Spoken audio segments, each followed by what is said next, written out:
Tu n'as pas besoin de prétexte pour venir t'asseoir à côté de moi.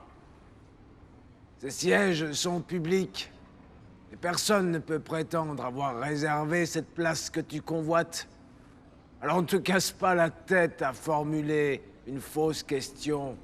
Et ne me demande l'heure ou une cigarette que si vraiment tu as besoin de savoir l'heure qu'il est ou de fumer. Assieds-toi. Tu te demandes ce que je fais là, sur le quai de ce métro. Les rames passent, et je ne monte dans aucune.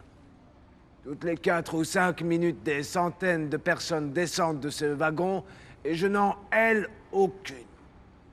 Je ne cherche personne des yeux. Et tu le sais puisque tu me regardes depuis longtemps.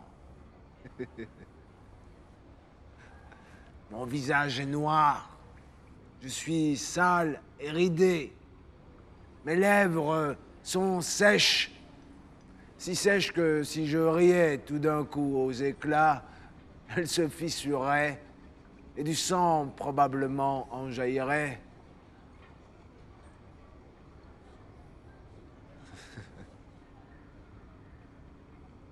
Tu te demandes ce que j'attends, ce que je suis.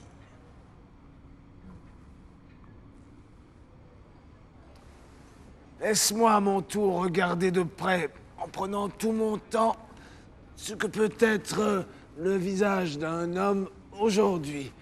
N'aie pas peur. Je ne suis qu'un vieillard. Mes yeux sont fragiles d'avoir trop longtemps scruté l'obscurité.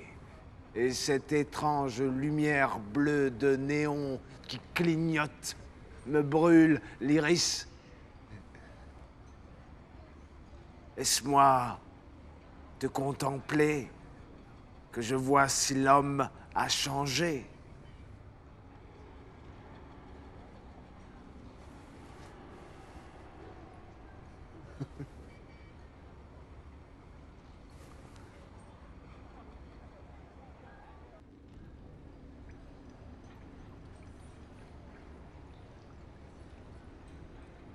Il n'y a plus de boue. Et tu es pâle. Si pâle que je penserais pouvoir enfoncer mon doigt dans ta joue et en percer la surface. Est-ce que la lumière électrique ne tanne pas la peau, comme le soleil? Maintenant, tu t'inquiètes et tu te demandes ce que peut bien vouloir le vieux.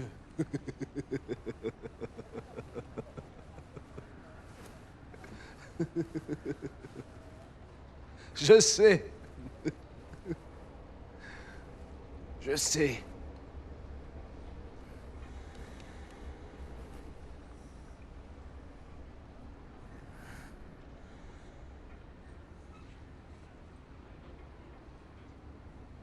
Ne me regarde pas ainsi!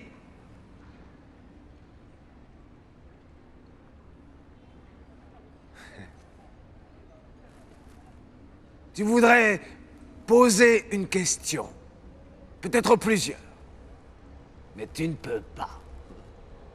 Est-ce que mon visage et ma voix te font peur? La vieillesse de ma peau te répugne-t-elle? Ne t'inquiète pas, je rajeunirai. Laisse passer tous ces gens, laisse. Aucun ne fait attention à nous.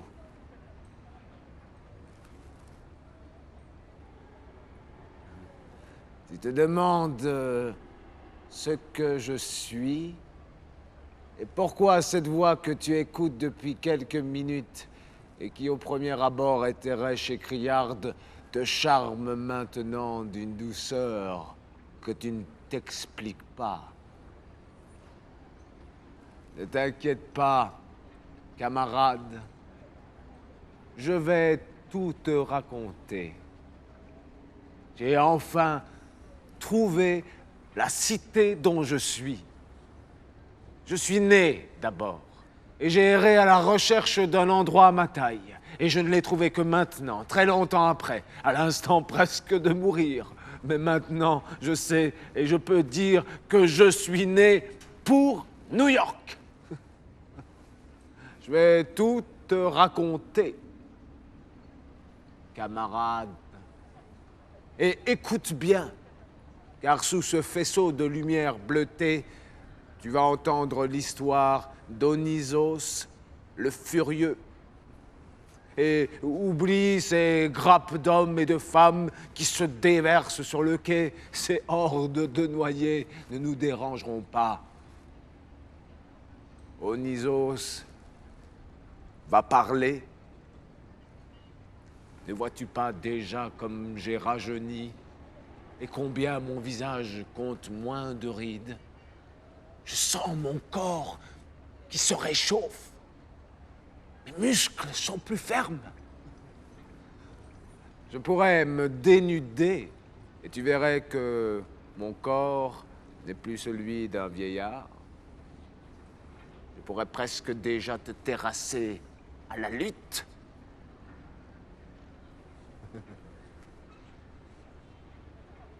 Mais laisse-moi d'abord te parler. Et ne m'interromps pas si mes mots viennent lentement. Car je n'ai pas parlé depuis si longtemps que mes lèvres sont ankylosées de ces milliers d'années de silence.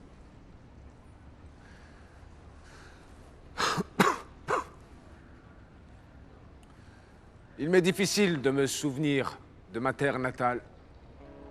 Parce que nous sommes ici dans une ville de lumière où les trottoirs bitumés sont jonchés d'ordures, de canettes de bière, de papier sale, où les hommes se pressent par milliers, où les voitures du matin au soir rugissent pare-choc contre pare-choc dans des crissements de pneus impuissants.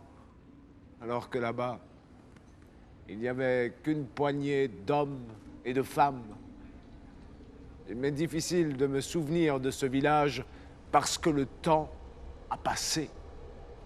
J'ai fait un somme de plusieurs siècles, un clignement de paupières à peine, et New York est né. Tous ces grands tournesols de verre sont sortis de terre et ont plongé mon village au fin fond de l'histoire. Je suis né à Tepes-Sarab. Tepes-Sarab, camarade. Un petit village entouré de mulets et de corbeaux. Un petit village où les hommes vivent dans des huttes de terre séchées, pas plus hautes qu'un cheval. Je suis né en pleine nuit. Et les hommes du village ont dû allumer des torches pour voir la tête de ce petit bout de viande rouge qu'Ino avait expulsé hors d'elle en haletant. Je me souviens de ma viscosité mêlée à sa sueur. Je me souviens. Ma mémoire remonte aussi loin. Et je peux encore parler des petites maisons de Tepes-Sarab enfouies dans les aspérités des monts Zagros. Je suis celui qui n'est pas né d'une femme. Certes, Ino m'a tenu dans son ventre et Ino a poussé pour que je sorte d'entre ses cuisses. Mais mon père est le maître des dieux. Il n'était pas besoin d'une femme pour que je sois projeté dans la poussière des monts Zagros. De ces premières heures, je garde en moi le visage d'Ino, épuisé et livide. Tepes-Sarab. Un petit village entouré de mulets et de corbeaux. Quelques chèvres bondissent de rocher en rocher et montent sur des apics inaccessibles aux hommes. Parfois, l'une d'elles se tord la patte et roule dans le ravin. Chute d'aigle dans une frayeur ovine. On la retrouve déchirée par les rochers plusieurs semaines après. Cela pue la mort et fait tourner les corbeaux. Parfois, une guerre éclate. 4 ou 5 hommes s'arment de pierres et de fourches et vont détruire les cahutes du village le plus proche. On appelle cela une guerre. Ino, dans une dernière contraction fiévreuse, m'a expulsé sous les étoiles des monts Zagros.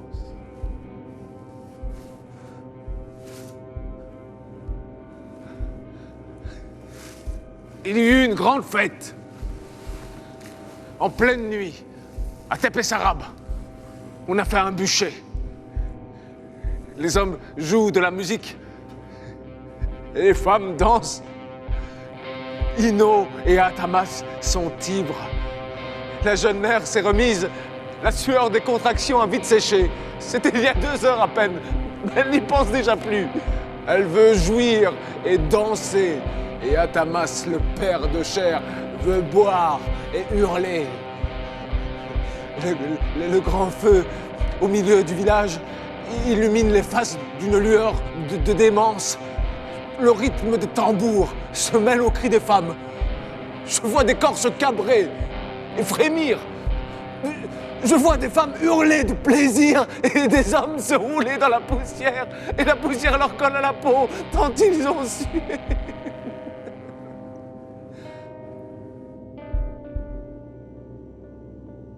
Un groupe d'hommes est là qui ne danse pas. Personne ne sait d'où ils sont venus. On ne les connaît pas ici. Mais ceux de Tepessarab sont trop saouls pour s'inquiéter de cette présence incongrue au fin fond des monts Zagros. Ils ne dansent pas, ni ne boivent, ni ne parlent à personne. Et aucun d'eux même n'a regardé ces corps de femmes ondulés de désir. Peut-être ne sont-ils pas hommes? Et peut-être ces charmes ne les touchent-ils pas? Ils regardent le nouveau-né. Je les vois à quelques pas de moi. L'un d'eux s'est levé et vient me tendre un hochet de bois. Je dois rire dans mes langes. Personne ne voit qu'un homme s'est levé et parle au nouveau-né. On danse. Magnétisme des tambours. Ils m'entourent maintenant. Ils sont peut-être 5 ou 6. Je ne sais pas. Ils m'entourent et je comprends dans mon infinie petitesse qu'ils ne sont pas de Tepessarab. Qu'ils ne sont pas ici pour danser et boire. Que peut-être même ce ne sont pas des hommes. L'un d'eux a sorti un couteau de berger. Je le vois se pencher sur moi et je sens la lame m'ouvrir la gorge. Mais ce n'est pas fini. Ils rient maintenant. Ils m'ont tué. Sur les langes qu'Ino avait gentiment disposées autour de mon petit corps, de grandes taches de sang dessinent une violente mappemonde. Je n'ai pas crié, mais ils ont bien fait de commencer par m'égorger, car si j'avais pu par la suite pousser des hurlements de douleur, j'aurais couvert le vacarme des tambours et fait courir le long de l'échine des femmes de longs tremblements de stupeur.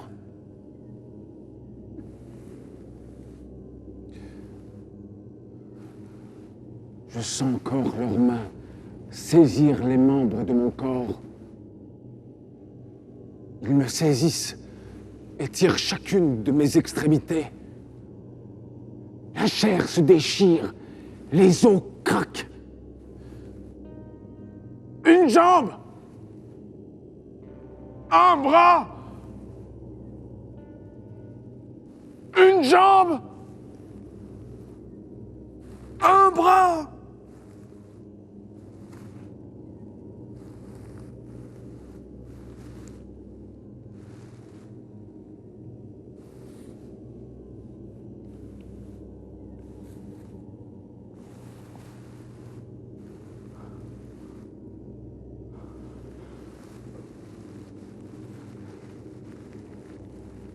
Je suis un petit bout de chair, démembré et sanguinolent.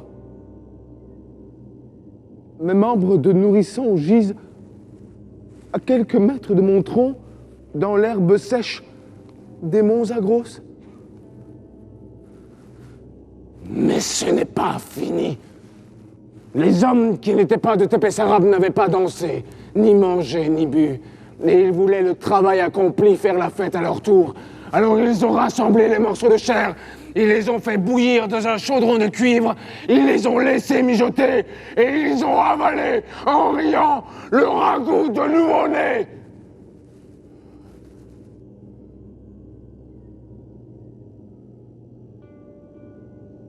Égorgé, déchiré et démembré, le petit Onisos est né.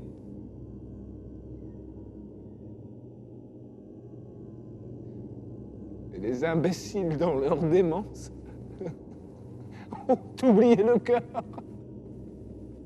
Et mon père, parce qu'il est le maître des dieux, et parce que lui a entendu les cris que je n'ai pas poussés de ses mains d'argile, m'a fait naître à nouveau.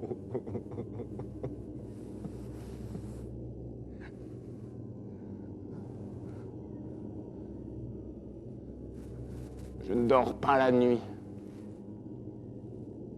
Si je ferme les yeux, les étoiles de Tepessarab et les tambours syncopés ressurgissent. Et mes bras, mes jambes, mes articulations et mes muscles me tiraillent et se déchirent à nouveau. Je ne dors pas la nuit parce que je ne me suis pas encore vengé des hommes.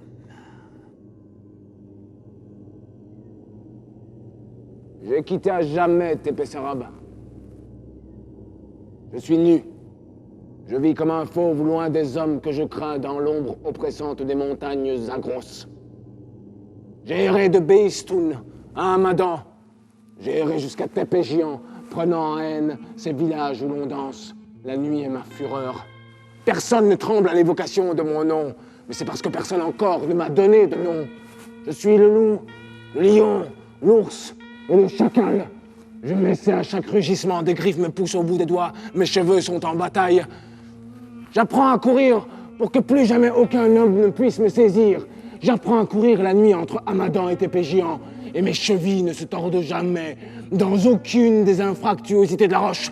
Je vais plus loin que la plus farouche des chèvres. Je dévale les pentes de rocailles dans la nuit la plus sombre, sans jamais tomber, sans jamais trébucher. Je suis nu. Les fougères que je traverse en trombe m'excitent la peau de 1000 petites incisions, mais ces griffures n'entament pas mes forces, ni ne ralentissent ma course. J'apprends à être furieux et insaisissable. Désormais, je m'appelle Onisos, et c'est ce nom que j'imposerai aux hommes. Je suis le lion chevelu des monts Zagros. Je suis né, mort, né, seul au milieu des fougères et des pierres. Je prends des forces pour mes combats à venir. Seul dans la nuit mésopotamienne, je pousse mes premiers hurlements de jaguar qui font fuir les animaux et trembler les lèvres des femmes.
J'ai longtemps pensé à ma vengeance.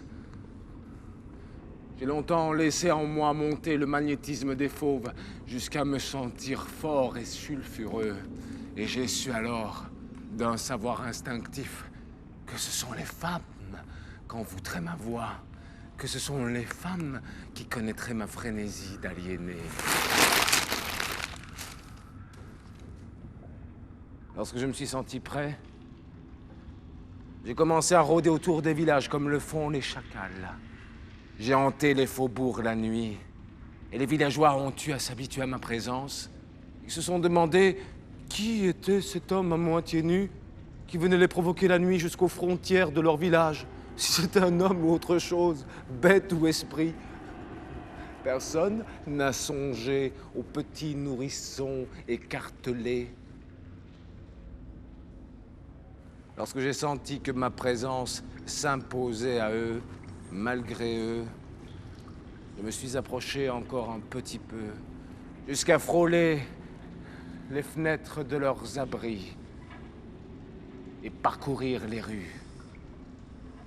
Et j'ai poussé mes premiers hurlements, longs et douloureux. J'ai poussé mes cris. Chaque nuit, je revenais. Chaque nuit, maintenant, je descends de mon refuge de bêtes sauvages. J'envahis les petites rues de leur village de misère et je hurle à la mort. Il m'a suffi de quelques nuits. Les femmes ont senti naître en elles, dans le fond de leur ventre, dans les entrailles de leur corps, une chaleur incandescente. Cela ressemblait à la chaleur du vagin, mais cette nouvelle brûlure ne connaissait pas d'apaisement. Les femmes, je les tiens éveillées toute la nuit. Elles ne dorment plus. Elles n'appellent plus à elles leurs enfants peureux. Tout contact avec un être de chair leur est maintenant insupportable. Elles tremblent et roulent des yeux de feu. Je continue. Elles sortent maintenant, car l'appel est trop fort. Elles se lèvent dans la nuit, elles déverrouillent les portes. Elles sortent.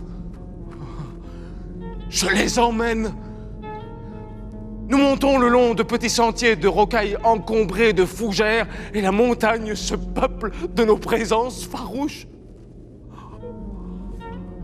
Tout le long de la montée, elles arrachent leurs vêtements parce que le tissu leur brûle la peau.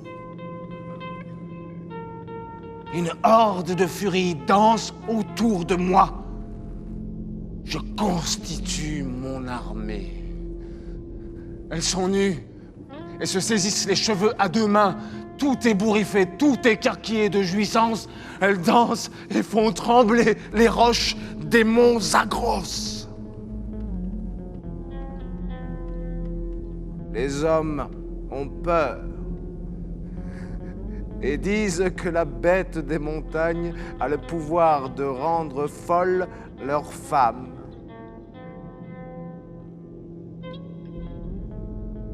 Et ils n'ont pas tort.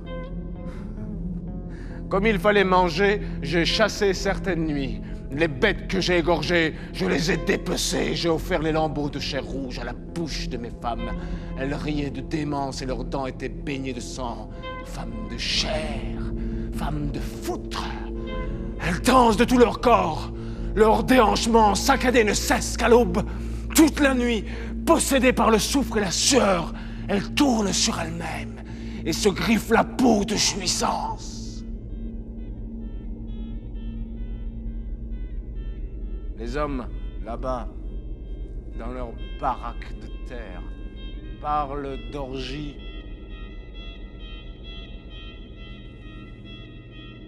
Ils n'ont pas tort. J'essaie de les contenter toutes, mais les forces vives s'épuisent parfois. Et je dois, devant leur appétit, les laisser se caresser de tous leurs doigts de femme, s'enduire les unes les autres de tout leur foutre rougi par le sang des bêtes dépecées.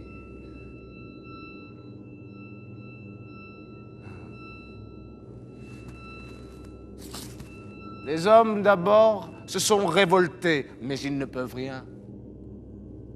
Les hommes, alors, se sont ennuyés. J'ai laissé cet ennui les subjuguer complètement, les tenir éveillés, les alourdir dans leur journée, jusqu'à ce qu'ils n'aient plus le cœur d'aller chasser, jusqu'à ce qu'ils ne travaillent plus, ni ne mangent. Je les tenais par leurs femmes, et ne les lâcherai plus.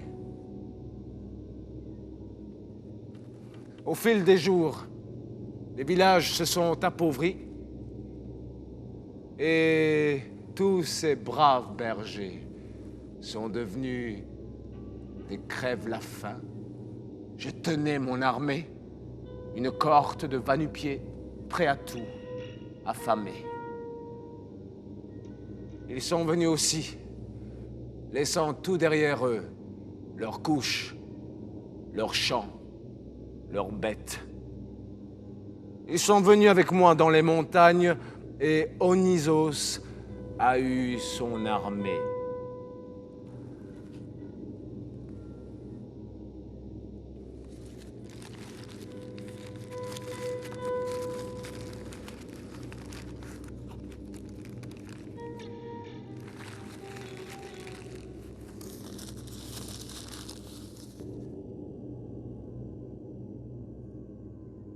Un jour, un homme est venu. Il était habillé de fourrure et portait des armes que nous ne connaissions pas. Il a dit qu'il était envoyé par son roi et qu'il voulait me parler. Son visage était rouillé et son nez aplati. Il parlait mal et quelques sons gutturaux que personne ne comprenait sortaient parfois de sa gorge. Mais nous l'avons écouté. Et nous avons fini par comprendre qu'il venait nous annoncer que les Kassites s'étaient soulevés. Le roi a décidé qu'il était temps qu'il marche vers l'Est et que leur royaume rayonne de 1000 conquêtes. Il a fait appeler tous ses hommes. Il a fait forger des milliers de lances et tailler un arc pour chacun de ses guerriers. Il paraît que dans le royaume des Kassites, des forêts entières ont disparu pour construire tous ces arcs.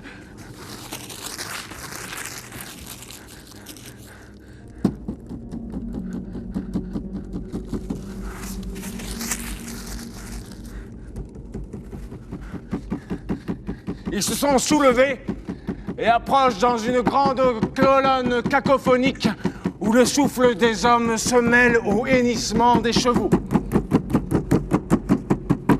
Le roi a entendu parler de moi.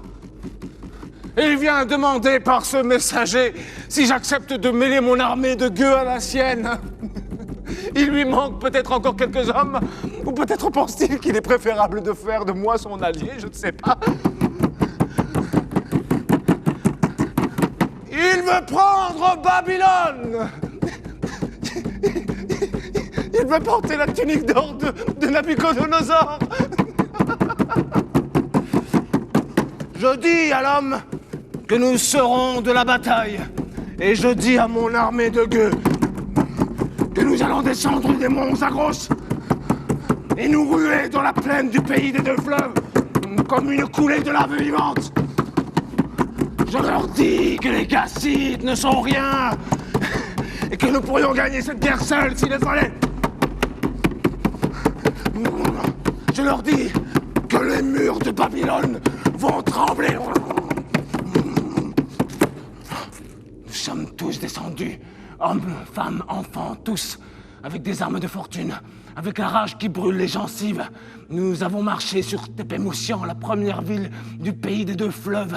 Nous sommes descendus de nuit sans torche ni armure, avec nos habits de gueux en poussant des cris de bêtes. Et nous avons pris Tépémoussian.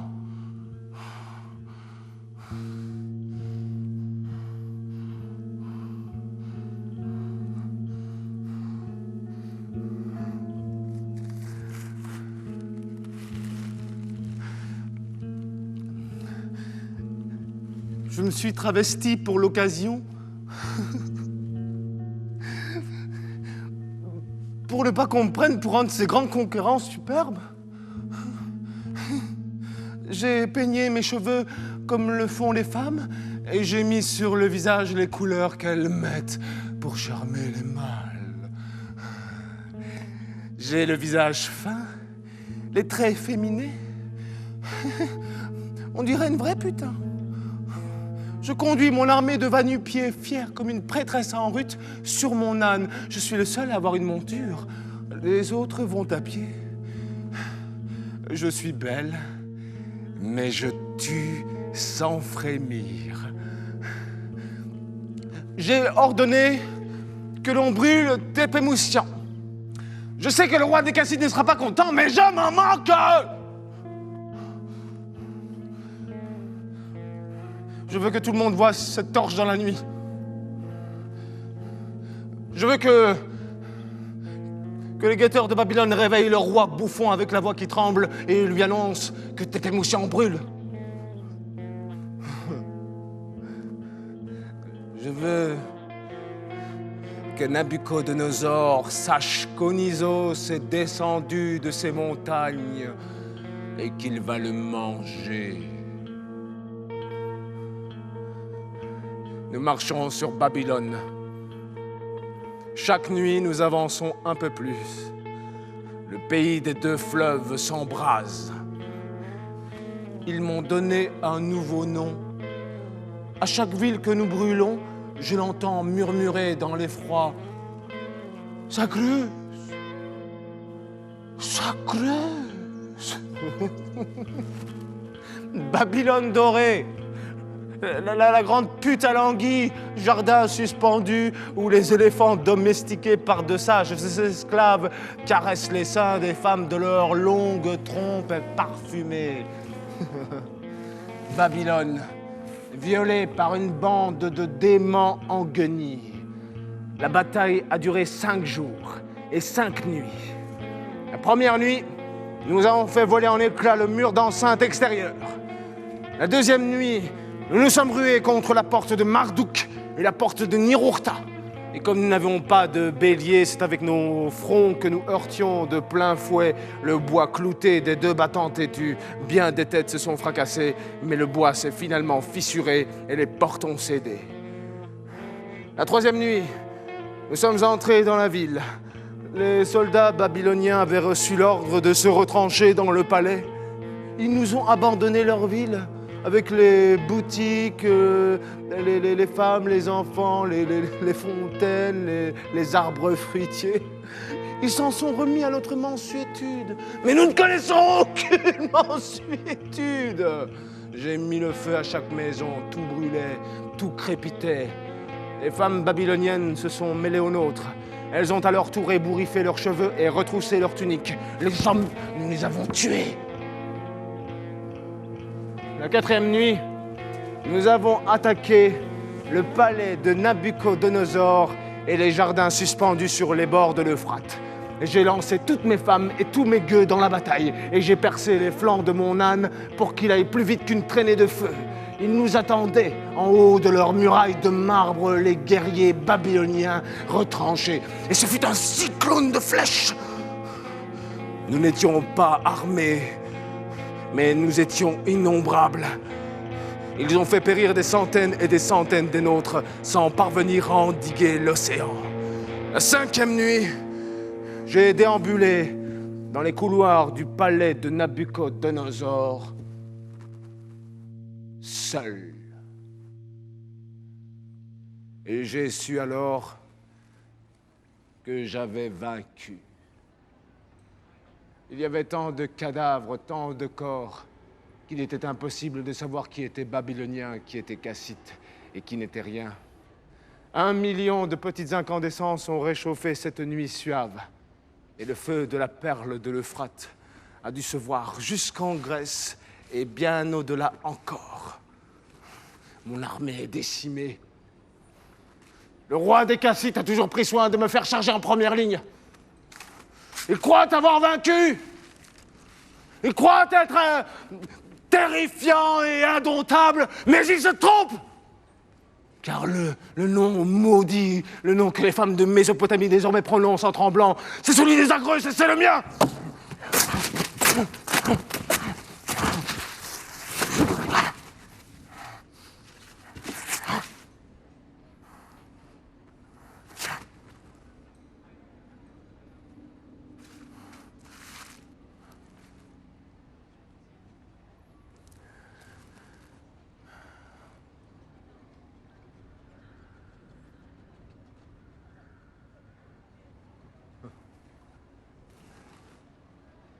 Je n'ai plus d'armée.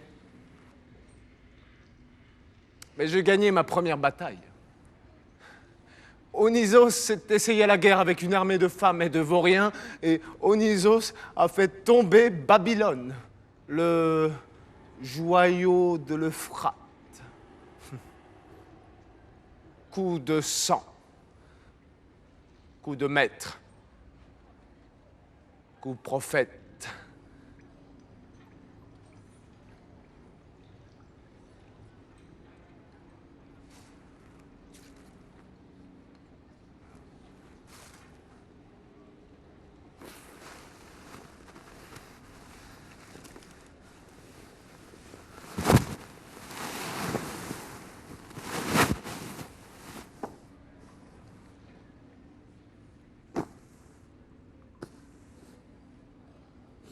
J'ai longtemps détesté les villes.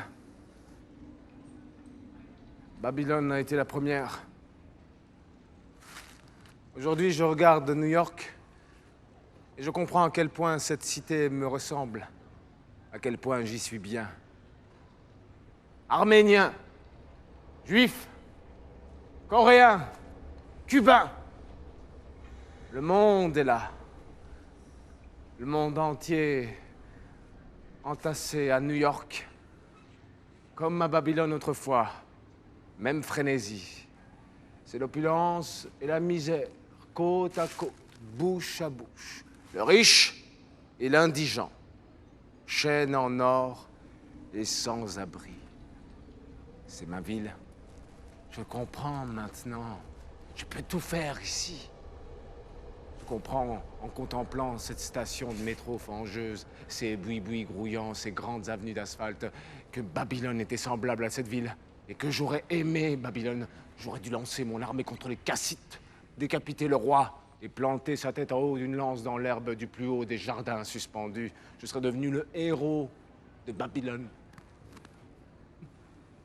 Mais j'étais trop jeune encore. Il me fallait une ville à brûler. J'ai réduit à néant Babylone, tapissant le pays des deux fleuves de cendres chaudes. Mais je ne ferai pas deux fois la même erreur. Je ne détruirai pas New York. Je vais me faire connaître. Et j'en serai bientôt le maître. Parce que cette ville est faite à ma dimension. Elle grouille comme moi.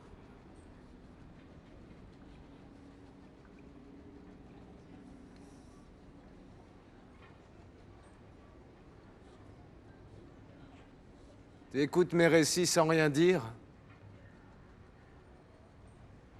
Tu écoutes et tu dois te dire que je déteste les hommes. Mais si c'est le cas, laisse-moi te dire que tu te trompes et me prêter une telle haine est injuste.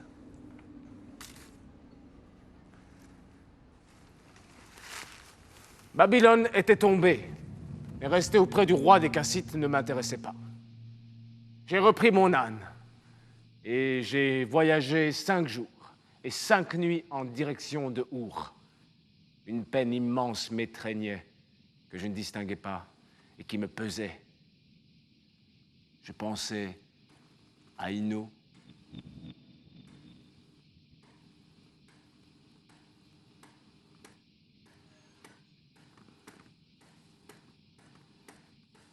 Mère chérie.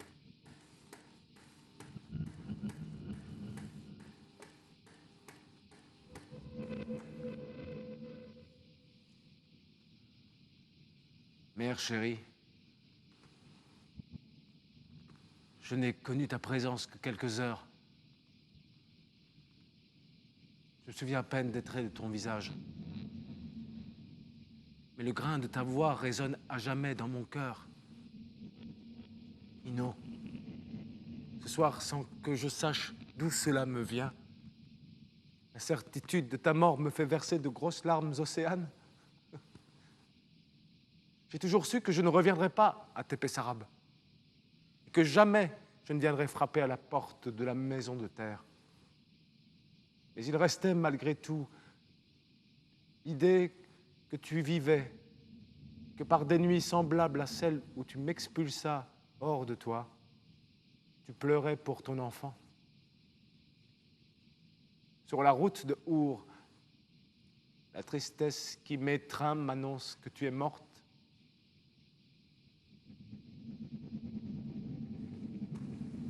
J'ai chevauché 5 jours et 5 nuits. Et c'est dans les faubourgs de Our que j'ai rencontré Proskoumnos. Je traversais ces rues puantes de boue où s'entassent les voleurs et les gueux. Tous ceux que la cité rejette hors d'elle comme un cancer noir. Je traversais ces rues de gangrène et de fièvre lentement. Car j'aime bien, moi, ces faubourgs hors la loi. Je m'y sens chez moi. Et c'est plutôt la propreté marbrée des rues pavées de la cité qui me répugne et fait naître en moi de furieux désirs pyromanes. Un attroupement fiévreux me bloqua subitement la route. On criait de partout, la foule se pressait, bruit de bagarre et de lynchage, jubilation sadique des hommes contre les hommes. Je me fends un passage dans la tourbe et les brigands. Un homme est là qui crie et gesticule. Il fait de grands moulinets de ses bras et vomit d'ignobles insultes à la cantonade. 3 paysans l'encerclent, qui veulent le frapper et le faire saigner. Il est ivre-mort. Pour répondre à leurs menaces, il se débraguette et veut pisser sur ses assaillants. Les paysans profitent de l'instant pour le saisir et le rouer de coups. Je sors un couteau encore tout ensanglanté de mes combats babyloniens et je hurle qu'on laisse le pauvre bougre en paix. Les 3 peureux hésitent, me regardent avec méfiance et finissent par s'incliner. Ils crachent une dernière fois sur l'ivrogne et s'en vont. C'est comme ça que j'ai rencontré Proskoumnos, ivrogne superbe, furieux voleur et ignoble bonhomme. Nous nous sommes liés d'amitié. Proskoumnos avait été esclave et avait assassiné son maître un soir de beuverie. Nous avons quitté Our le lendemain de notre rencontre. Sur le chemin, voyant la profonde tristesse qui me tenait toujours, il me questionna sur mon mal. Je lui ai parlé d'Ino. Et c'est là que nous avons fait notre pacte. Proskoumnos connaissait le chemin du pays des morts. Nous avons fait un pacte. Il me livrait son secret et je devais, une fois revenu, lui accorder mes faveurs. Proskoumnos, le sodomite, me proposa un marché et j'acceptai. Nous avons quitté Our par la porte ouest. Nous avons fait chemin vers l'Arabie, à travers le royaume araméen, à travers le grand désert de sable infatigable. Je ne sais pas combien de temps dura ce voyage, mais nous étions 2 petits points têtus, perdus dans le désert. Un jour, Proskoumnos a arrêté sa mule. Il m'a dit qu'il n'allait pas plus loin, que j'étais arrivé. Il m'a dit comment je pouvais faire pour pénétrer en Hadès et les voies qu'il fallait emprunter pour ne pas s'y perdre.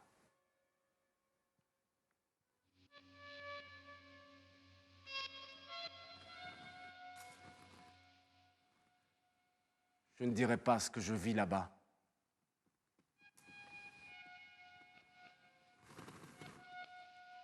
Grottes et souterrains, emplis d'ombre et de mâchoires.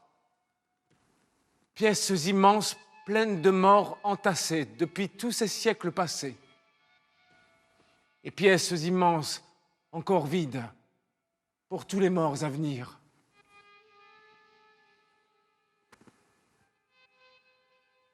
J'ai retrouvé mes femmes, encore chaudes du sang perdu de Babylone. J'ai retrouvé Nabuchodonosor. Mais je n'ai pas pu croiser son regard car il était mort d'une pierre énorme écrasée sur le visage et on ne distinguait plus rien de ses traits, ni le nez, ni les yeux. Rien qu'une grande crevasse de chair et de sang. J'ai retrouvé Ino, mais je n'ai pas pu lui parler, car mes yeux pleuraient tellement que je n'ai pas distingué son visage. J'ai vu le pays des morts et ses millions d'alcôves creusées pour les urnes. J'ai vu tout cela. Et mes yeux porteront à jamais le voile de ce pays d'ombre et de suaire. Je suis remonté à la terre et le soleil se levait. Harassé par cette nuit d'enfer, je me suis traîné jusqu'au campement. Mais j'ai retrouvé Proskomnos, tout froid dans sa couche. Il était mort, de maladie, de fièvre ou de solitude. Mort, froid comme une statue de marbre. Mon pauvre Proskomnos, mon ami, mon camarade,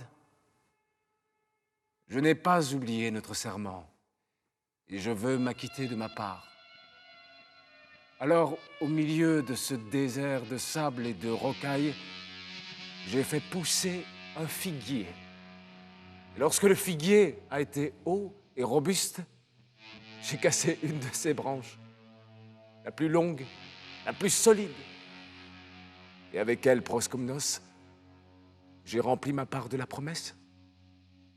Et le figuier sodomite du désert d'Arabie sera là encore longtemps pour dire que le serment entre Onisos et Proskomnos n'a pas été rompu.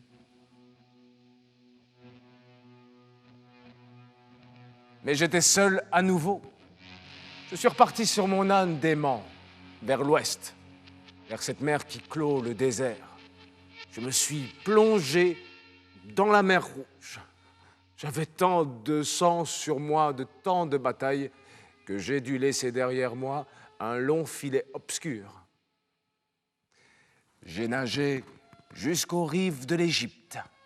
J'ai été jusqu'à Napata. Et pour la première fois de ma vie, il m'a semblé être loin de Tépès-Arab et de cette nuit d'écartèlement et de cris.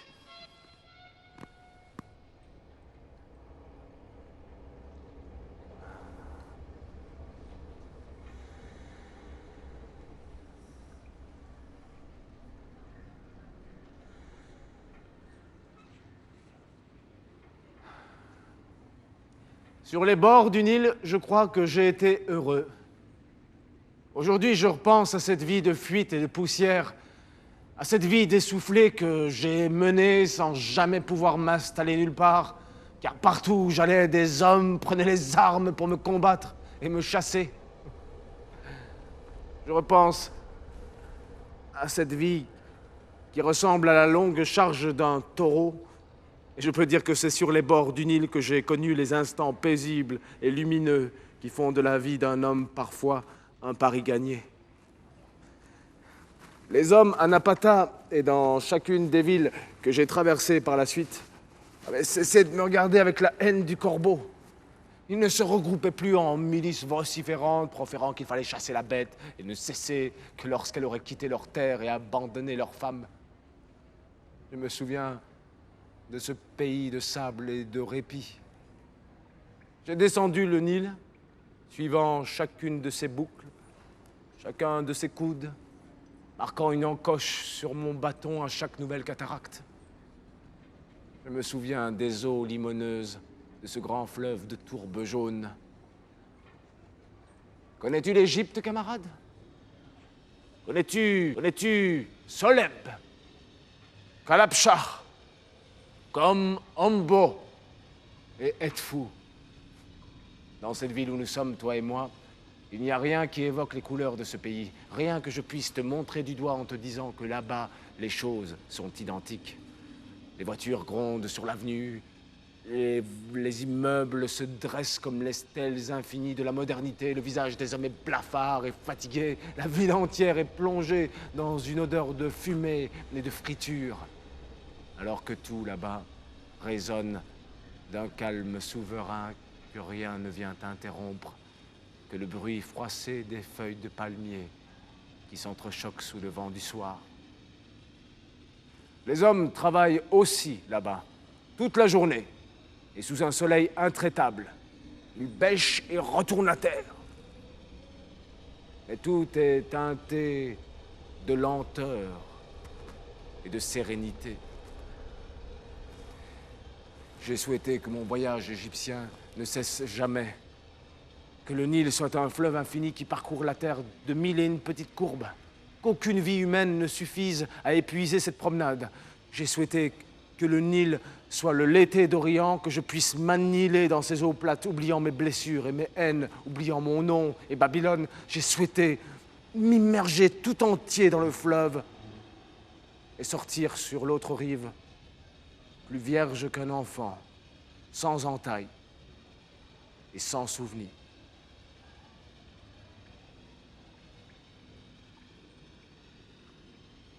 Kalapshach,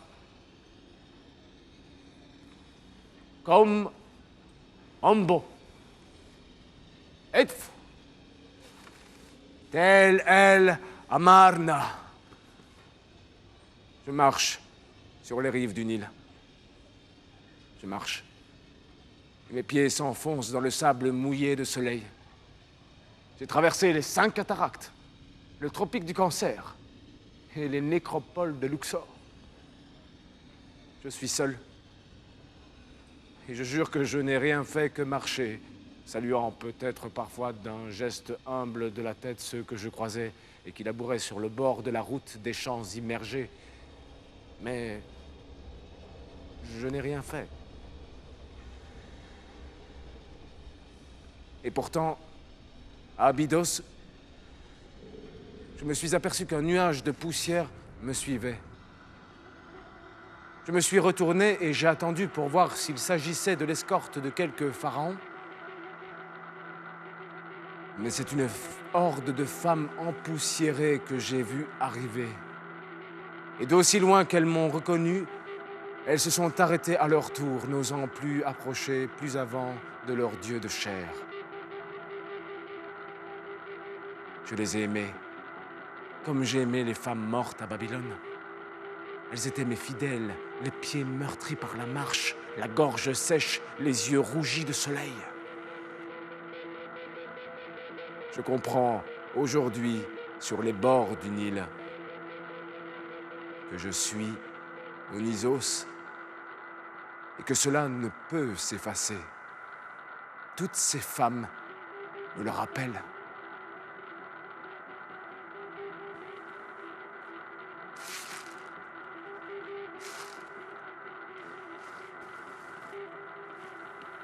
Alors, à Abydos, je me suis arrêté. J'ai fait un énorme feu sur les bords du grand fleuve Pharaon et j'ai invité mon armée de princesses en haillons à venir danser et rire. L'incendie d'Onisos a repris.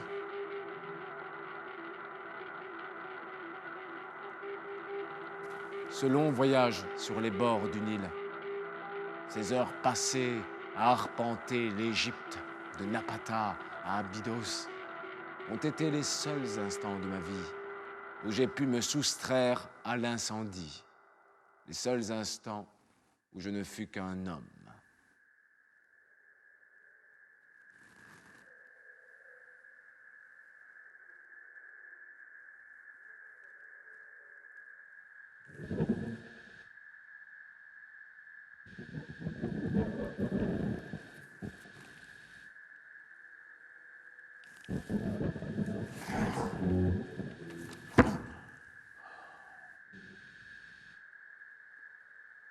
Panthée régnait alors sur Akhetaton. Il venait à peine d'accéder au trône vermoulu de son père. Il était jeune et arrogant, et le soleil n'était pas une assez grande assiette pour ses beuveries royales. Il était jeune et encore beau, car aucune bataille à ce jour ne l'avait meurtri dans sa chair.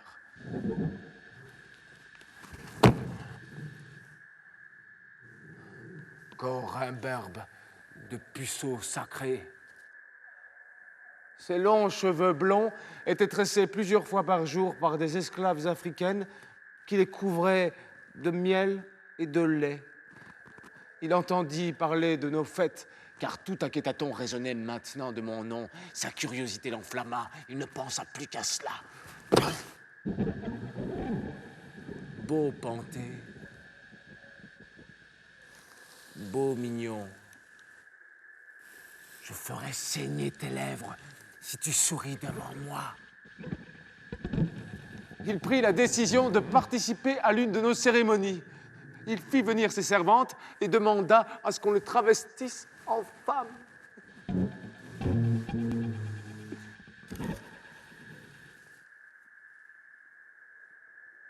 Pauvre Panthée, tu as voulu être une belle putain, tu as tressé tes cheveux blonds, maquillé tes lèvres, cerné tes yeux de collyre. Tu as mis un collier à ton cou, des bracelets à tes poignets, à tes chevilles. Si tu m'avais demandé, Panthée, avec la déférence qui convient à mon rang, si tu m'avais fait des libations, en me suppliant d'assister à nos danses barbares, peut-être aurais-je accepté. Mais tu as voulu te travestir. C'est une façon de te moquer de moi. Je sais ce qu'est une femme, Panthée. Tu es venu et tu t'es mêlé à la horde de mes femmes. Tu regardais hébété ces femmes qui ruisselaient et criaient et se touchaient à la chaleur des torches de scandaleuses caresses. Et j'ai bien vu tout de suite, Panthée, qu'il y avait là une femme qui ne dansait pas, une femme dont les cheveux n'étaient pas ébouriffés, ni les yeux révulsés. Alors je t'ai regardé scrupuleusement. Tu n'avais à l'encontre de tes compagnes aucun désir d'étreinte. Ton corps était tout lisse et immaculé. J'ai su que tu étais travesti. J'ai su que tu étais Panthée. Je n'ai rien dit. Je me suis levé et je suis venu danser avec toi. Et tu étais bien obligé de danser. J'ai versé une cruche de vin sur tes épaules et j'ai fait mine de ne pas m'apercevoir que tu n'avais ni hanches ni seins, mais les mains larges d'un homme.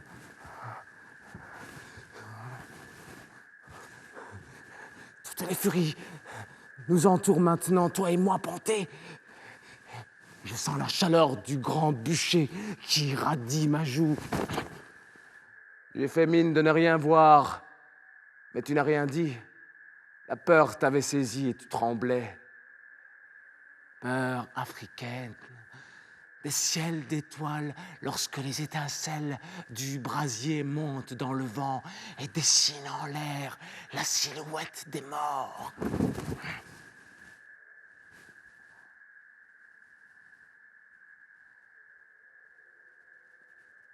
Je t'ai pris, Panthée.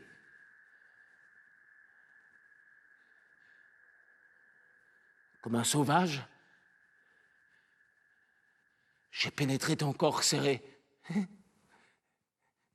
je sentais que tu tremblais, que là encore tu n'osais rien dire pour ne pas trahir ton travestissement.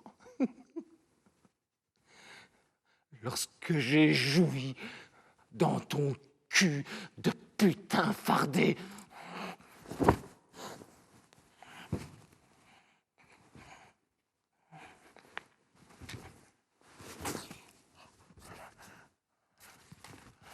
d'un geste de la main, j'ai fait signe à mes furies qu'elles pouvaient te tuer. Toutes ces furieuses se sont jetées sur toi, toutes griffes dehors. Elles aussi, depuis longtemps, avaient senti le mal et attendaient mon signal. Elles t'ont lacéré la peau, elles t'ont crevé les yeux, coupé le sexe que tu cachais, cochon, sous tes drapés femelles. Elles t'ont démembré, panté de leurs 1000 ongles tranchants. Elles ont dansé pieds nus dans tes viscères. L'air avait le goût fade et tenace de ta sueur, mais ton corps était épars. Des morceaux ont été jetés au bûcher dans un grand grésillement suffocant. D'autres gisent encore là, tout maculés de poussière et de vin méconnaissable et sanglant.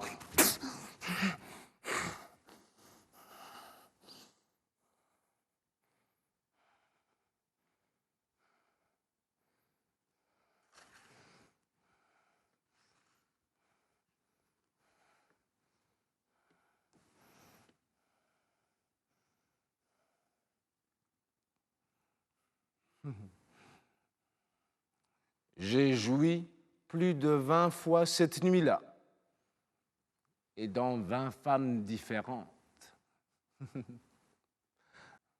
Après l'assassinat de Panthée, le pays fut en révolution. On m'accusa de tous les maux. J'ai quitté l'Égypte, laissant derrière moi une traînée de poussière qui assura mes ennemis de ma fuite. J'ai couru jusqu'à atteindre les monts Gelboé, puis le mont Tabor. Et c'est là seulement, sur les hauteurs fraîches du mont Tabor, c'est là que je me suis arrêté, que j'ai pris mon souffle, que je me suis retourné pour mesurer la distance parcourue. Les bords du Nil étaient perdus. J'avais fui. Mais je sais bien que mes heures les plus heureuses sont restées là-bas, embourbées comme un tronc d'arbre sec dans la tourbe limoneuse du grand fleuve jaune.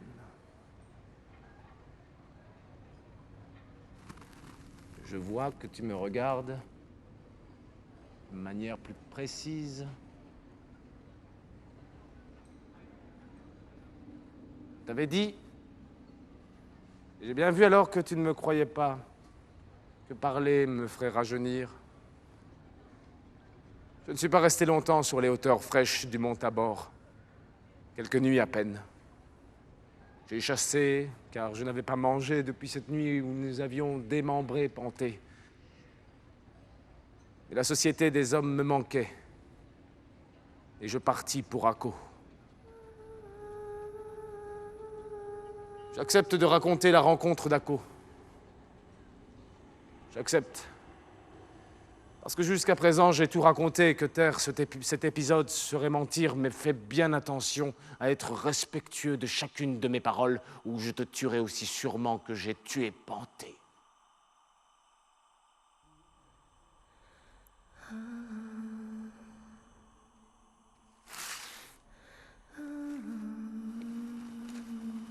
Akko était riche et opulente. Le commerce avec les Phéniciens était prospère. Et le port jamais ne désemplissait de lourds navires de tissus, de céréales et de bétail. Le roi d'Akko se nommait Marador et sa fille Séléna. Je n'avais jamais pensé qu'il me serait donné de connaître l'emprise d'une femme sur mes sens. Que cette force avec laquelle je faisais se cambrer mes furies se retournerait un jour contre moi et que je geindrais à mon tour comme un homme blessé au ventre dans la boue d'un faubourg. Je dois être un fort mauvais Dieu qui hurle et saigne comme les hommes. Je dois être un fort mauvais Dieu qui bande et rit comme les hommes. J'ai tout fait pour qu'elle soit ma femme. J'ai saccagé les faubourgs, créant dans ce lacis de ruelles un tel trouble que les soldats du roi ont dû venir pour y mettre de l'ordre, me laissant ainsi atteindre le palais. J'ai fait pousser une vigne vierge qui a tapissé les murs des appartements de Séléna, et il m'a été possible de rentrer dans sa chambre par la fenêtre. J'ai tué les hommes qui me gênaient. J'ai fait en sorte que les femmes d'Akko connaissent la fièvre d'Onisos, qu'elles se réunissent toutes au beau milieu de la nuit sur les places et les avenues, se masturbant avec des branches de myrte. J'ai mis la ville sans dessus-dessous pour que personne ne m'importune. Lorsque je voulais pénétrer dans la chambre onctueuse de Séléna et avoir la nuit pour moi pour la faire jouir de 1000 évanouissements, je mettais le feu à une aile du palais, les cuisines ou les appartements de Marador pour qu'aucun ne songe à venir nous déranger.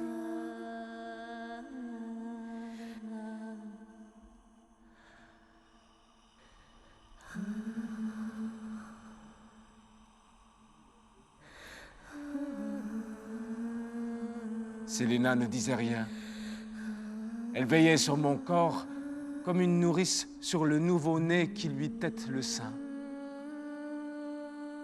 Et nous faisions l'amour alors que partout autour de nous, les hommes se battaient contre les crépitements inattendus d'un nouvel incendie.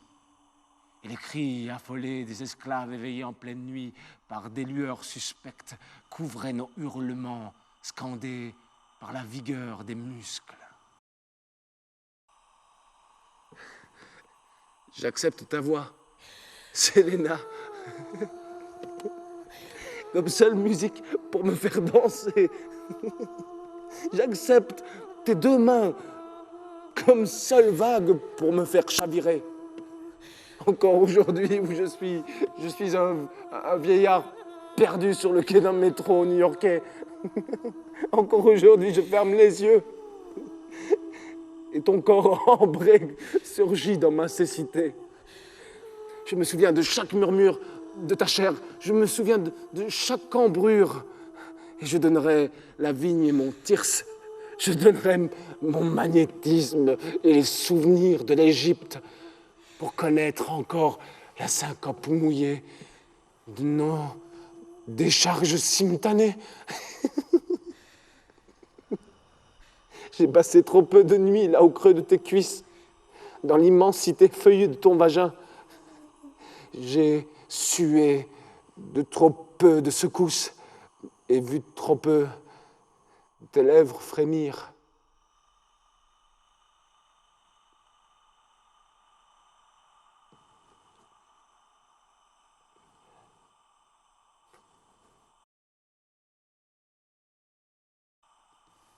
Marador,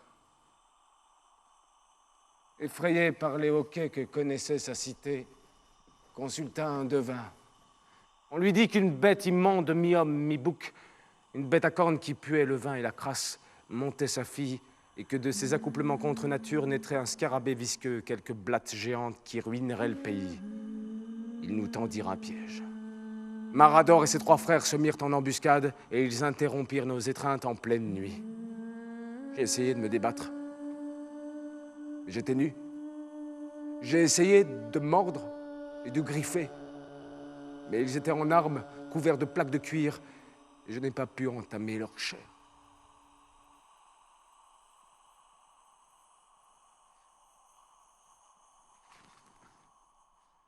Séléna,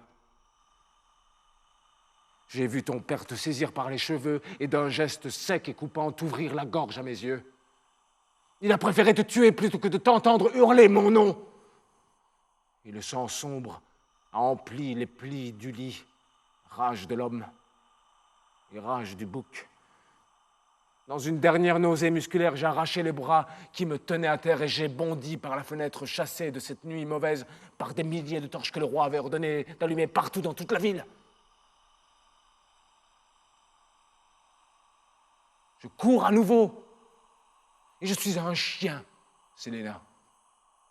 Un chien qui boite et bave de rage sur la route cabossée d'Akko.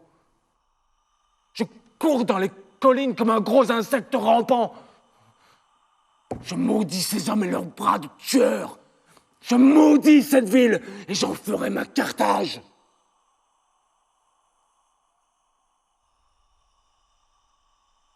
Marador avait vaincu. Mais sa morgue n'était pas encore étanchée. Il a fait des funérailles pour Séléna, l'enfant de porc, fruit blé d'une putain et d'un chien bâtard. Il a organisé 2 jours de deuil dans toute la ville pour pleurer la perte de sa fille. J'ai su que l'occasion de ma vengeance m'était offerte et je suis revenu travesti en vieille femme. Je suis revenu et je me suis mêlé à la foule des badauds qui se pressaient autour du cortège funèbre. Ils étaient tous là, le roi aux mains de sang et ses 3 frères, tous là, avec à leur suite les hommes d'Ako dans leurs habits d'apparat. Je me suis concentré jusqu'à réunir toutes mes forces d'homme et de Dieu et de toutes ces forces. J'ai fait monter dans le corps des femmes une sève furieuse. En un éclair, toutes les femmes qui étaient dans le cortège sont sorties du rang et toutes les femmes qui étaient dans la foule se sont précipitées sur la lente troupe respectueuse. J'ai hurlé un long cri blessé pour que Marador sache que j'étais là. Des milliers et des milliers d'ongles sont venus lacérer les flancs des hommes du cortège. Une lame de fond, une foule de furie comme une lame de fond a englouti la procession. Cercueils, hommes, chevaux et gardes, tous ont disparu dans la marée incontrôlable. Il n'est pas impossible que Séléna elle-même, à cet appel, se soit levée, se soit agrippée à son père, agrippée à lui par ses jambes et ses bras comme un insecte, lui dévorant le nez et le visage.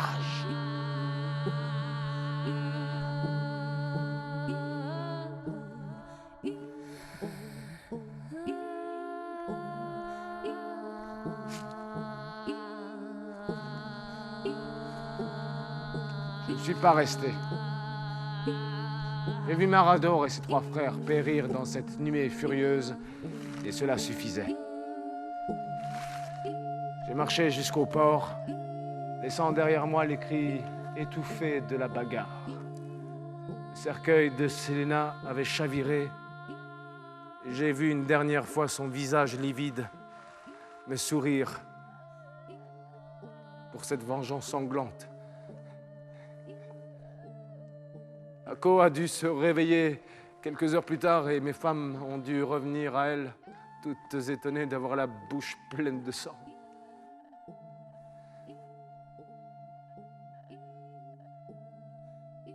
J'ai marché jusqu'au port. Je suis monté sur une barque et j'ai quitté la terre de Séléna. Et chaque pagaie qui plongeait dans la mer semblait fouiller et retourner les blessures de mon âme.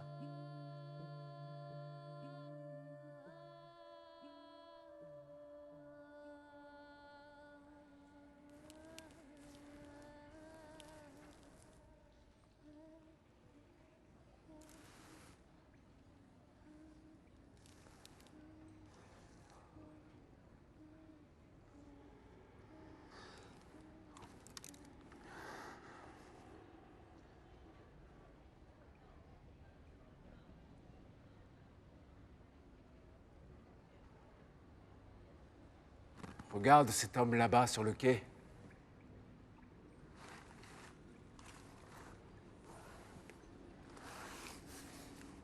Regarde-le.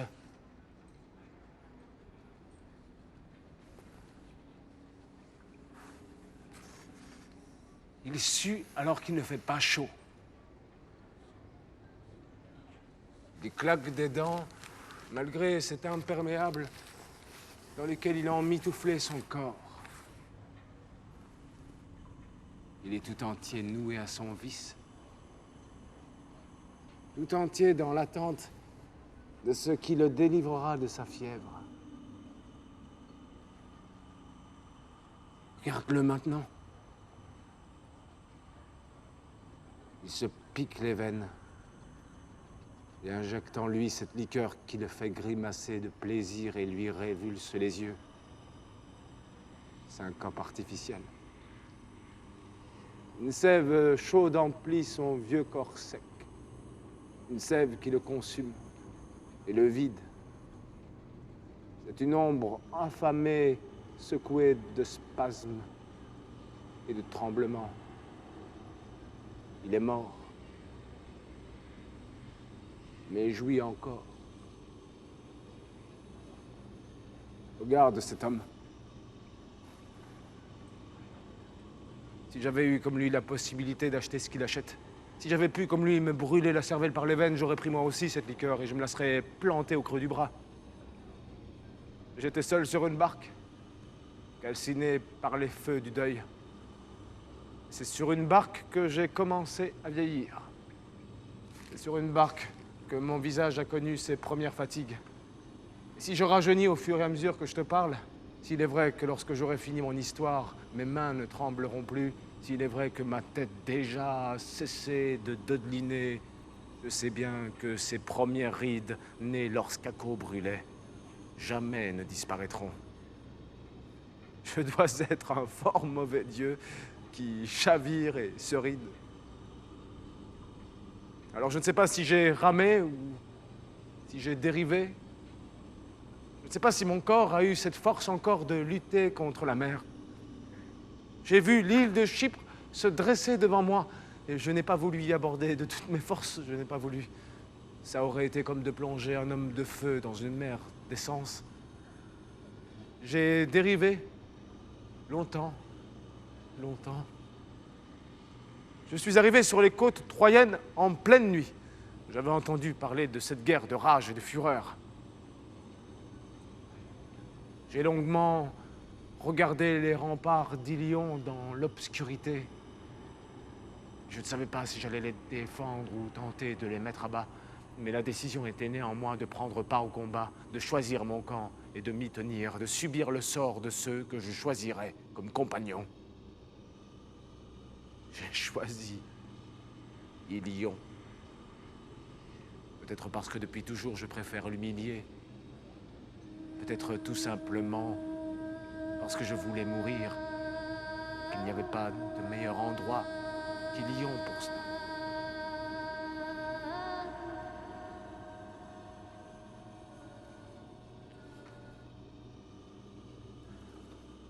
Une fois au sein du camp troyen, on me mena à Priam. Je n'avais plus aucune raison de rester dans l'ombre. On me mena à Priam, j'ai vu ce sacré vieillard, plus courbé et noueux qu'un olivier nourri de rocailles. Et j'ai vu Hécube. Et Hécube, veuve d'un peuple. Je n'oublierai jamais la tristesse altière de cette femme. Sans apprêt, ni bijoux, mais lumineuse. Elle m'a regardé longuement, puis elle est descendue de son trône et elle m'a serré dans ses bras de vieille femme. Elle pleurait doucement. Elle m'a dit qu'elle pleurait sur ma peine, car, ajouta-t-elle, un homme qui choisit ainsi le camp des vaincus doit avoir au fond du ventre une peine immense. Hécube l'épuisé, superbe. J'ai vu Hector et ses frères. J'ai vu Cassandre et Andromaque. Je les ai tous regardés, longuement, sans rien dire. Et j'ai su que tout cela allait mourir, et même de quelle mort chacun d'eux périrait. Priam, le vieux, m'annonça que l'assaut des Achéens était pour demain. Ils étaient exsangues, mais aucun d'eux ne voulait se soustraire au combat. Il ajouta que demain serait un jour de deuil et qu'il fallait jouir de cette dernière nuit. Il demanda à ce que l'on rende hommage à l'hôte que j'étais. On décida une fête dans le palais de Priam. Hécube et ses filles chantèrent et nous bûmes le doux alcool de l'oubli. Mais j'avais envie à mon tour d'offrir à ces hommes admirables un gage de mon admiration. Je me suis levé et d'un geste de la main, j'ai fait signe de cesser la musique et les chants. Je me suis mis bien au centre de la pièce pour que chacun puisse me voir et m'entendre. Et j'ai joué. Je n'avais jamais fait cela auparavant, je ne sais même pas d'où l'idée a pu naître en moi. Je crois que c'est en contemplant le vieux visage d'Hécube que j'ai su ce qu'était le théâtre. Au milieu des Troyens, j'ai joué tour à tour. Hécube, la mère meurtrie, Hector, traîné dans la poussière, Cassandre, enchaînée. J'ai joué pour eux. Et j'ai fait tous les rôles. Et aucun d'eux n'a douté que ce que je jouais ce soir ne se réaliserait demain. Les Troyens ont découvert le théâtre. La veille de leur nuit, j'ai joué la chute de Troie et le massacre incendiaire des Achéens. Tous pleuraient. Mais les larmes de cette nuit avaient la douce saveur du soulagement. Et celui qui pleurait, pleurait pour sa femme, son père ou son frère. Et celui dont je mimais les souffrances disait aux siens de ne pas mourir. Tandis que les Achéens s'échauffaient au dehors, les Troyens pleuraient cette dernière présence commune, cette dernière nuit avant les coups sur le corps et les pleurs dans le sable. C'était comme d'apprivoiser la mort et de partager une dernière fois la douce quiétude d'être ensemble. Puis, le matin est venu. Chacun était prêt. J'avais moi aussi pris les armes et recouvert mon corps de plaques de cuir. Les hurlements barbares des Achéens montèrent du campement et envahirent le ciel encore rouge de la nuit. Ils étaient innombrables, une vague immense de piques et d'épées, une armée infinie de guerriers assoiffés. Le combat dura tant que vécut un Troyen. Les feux partout éclairaient les visages de lueurs démentes. Nous, on ne savait plus qui était allié ou ennemi. Aux cris des combattants s'ajoutèrent les pleurs de nos femmes qui pleuraient les guerriers tombés. Et les cris guerriers sont devenus de moins en moins nombreux, de moins en moins nourris, car les hommes tombaient et ne se renouvelaient pas, tandis que les pleurs des femmes ne cessaient de croître et de gonfler, car à chaque minute, il y avait de nouveaux corps à pleurer. Et moi aussi, j'ai lutté. Corps transpercé par une lance, percé par une flèche, sectionné par un glaive, brûlé par les flammes, écrasé sous les murailles effondrées. J'ai lutté, moi aussi. Mais il y avait trop d'ennemis pour mes coups. Les Achéens avançaient sans cesse et Ilion tombait. Aucun des nôtres n'eut peur. Juste la douleur de ne pas mourir seul. Et moi aussi, je pleurais en me battant. Je pleurais de voir partout autour de moi le sol jonché des hommes, des hommes que j'aimais. Mais les Achéens avançaient sans cesse. Et nous sommes morts.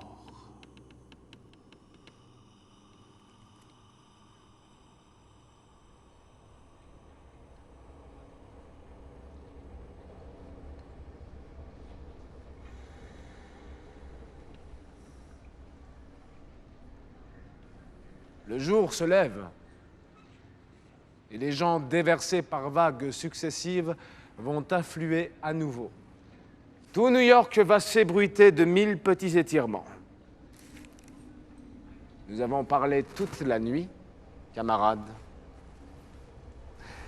Mes jambes ne tremblent plus sous mon propre poids. Les 1000 petites rides qui couvraient ma peau ont disparu. Il reste les grandes rides d'Aco, isthme de tristesse, qui découpent mon visage en plusieurs continents. Je vais me taire bientôt, car je ne veux pas rajeunir au-delà, mais garder toujours sur le visage le souvenir tailladé de Séléna. Regarde New York. Regarde tous ces visages. Les émigrés ont faim, ils grelottent de froid et de frustration. Je vais me fondre dans cette ville que j'aime, parce que New York a été construite pour moi. Je vais me mêler à tous ces nègres et toutes ces négresses, tous ces parias que la ville essaie de cacher sans y parvenir. Parce que j'ai en haine, moi, tous ces petits blancs qui se blottissent les uns contre les autres dans des quartiers où les avenues sont propres et ombragées. J'ai moi aussi la peau d'ébène. J'ai connu dans les quartiers noirs la beauté svelte des femmes. Et j'ai su alors que c'était là mes femmes. Si tu en croises une un jour, camarade, si elle t'invite à la suivre et à lui faire l'amour, accepte sa fièvre, accepte. Tu murmureras mon nom dans ses cheveux, vos corps se consumeront. Elle t'apprendra ce qu'est le suc musqué de la vie. Je pourrais te dire que je n'ai jamais été aussi fort qu'aujourd'hui, que mes compagnons n'ont jamais été aussi nombreux. Il suffirait que je le veuille pour que nos danses barbares reprennent, pour que les ghettos s'enflamment comme comme s'enflammèrent autrefois les rues de Babylone. Je pourrais te dire que je suis aujourd'hui le plus puissant des dieux. Et cela est vrai, car mes hommes se comptent par millions. Je pourrais te dire que je suis Onisos et que j'ai le pouvoir de magnétiser toutes ces femmes à nouveau pour que la nuit ne soit plus ce qu'elle est. Un œil mort, la bouche éteinte d'un moribond. Pour que la nuit grouille et crépite, qu'on ne passe plus dans chaque rue sans entendre de chaque fenêtre, de chaque chambre, les cris secoués de jouissance. Le vagin des femmes pourrait couler à nouveau. Océan de foutre, de vin et de larmes. Je pourrais. Mais le monde m'a oublié. Qu'il ne croit pas m'avoir battu, car aucune bataille n'a été livrée. Le monde m'a oublié. Peu importe. Je choisirai le jour où me rappeler à sa mémoire. Ce sera mon triomphe, et les tours colosses de New York se cabreront sous la puissance de mon rire. En attendant, de ces hommes qui n'ont rien et ne sont rien, je suis le témoin. Onisos est celui qui les aime. Je n'ai ni or, ni repos à leur offrir. Juste le partage du regard émigré. J'embrasse cette foule de parias. Et je connaîtrai bientôt le visage de chacun d'entre eux. Et lorsqu'un des miens crèvera comme il en crève depuis des millions d'années, sans personne pour leur fermer la bouche, avec comme dernière odeur sur les vêtements et sur la peau, la puanteur tenace de la rue, je me pencherai sur lui avant qu'il ne meure. Je prononcerai son nom à voix basse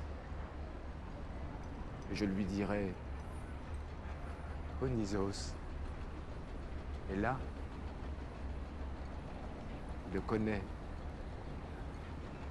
il le voit disparaître.